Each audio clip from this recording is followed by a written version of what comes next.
what Confucius meant about the quality of music when he says it's based upon the quality of its music. He wasn't talking about what kind of genre the music was in. He wasn't talking about whether it was rap or country, rock and roll, gospel, or jazz.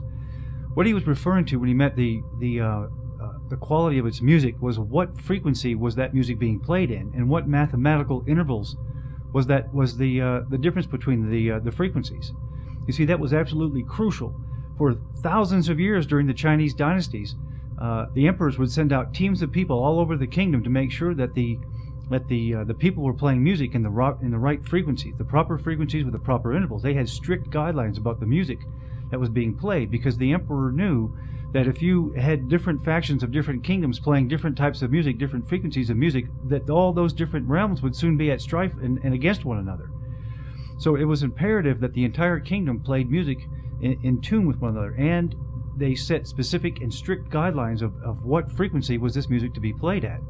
So 2,500 years, or actually 4,500 years ago, the Chinese were using the vibration of music to control the people. Now let's fast forward to today. Now, what do we know about today's music? What do we know about what tuning our music is in, and where did this tuning come from?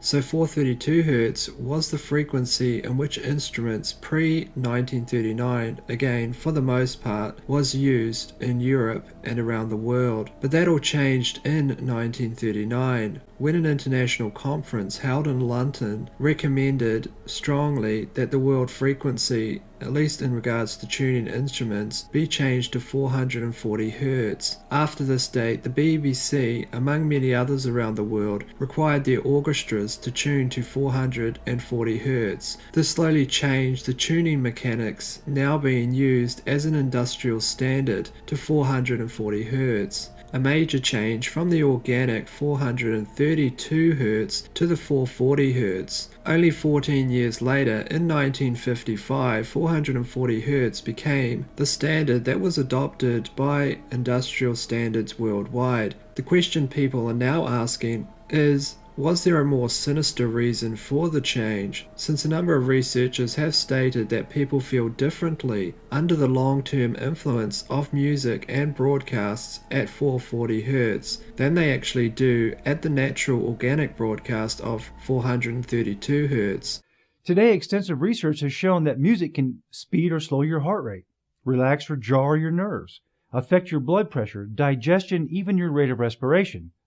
And I'm sure I don't have to tell you that music can also affect your emotions and desires. It can have a very significant influence on your mental processes, and in turn can influence an entire society, as the Chinese knew over 4,000 years ago. So where did the frequency of today's music come from? Just about the entire modern world uses the standard concert pitch of A equals 440 Hertz. Now what this means is, on a piano, for example, the A above middle C is tuned to 440 Hertz. Then all the rest of the notes are tuned around this frequency. But the problem with this is there's absolutely nothing harmonious, either biologically or cosmically, with the 440 Hertz frequency. So why are we using it?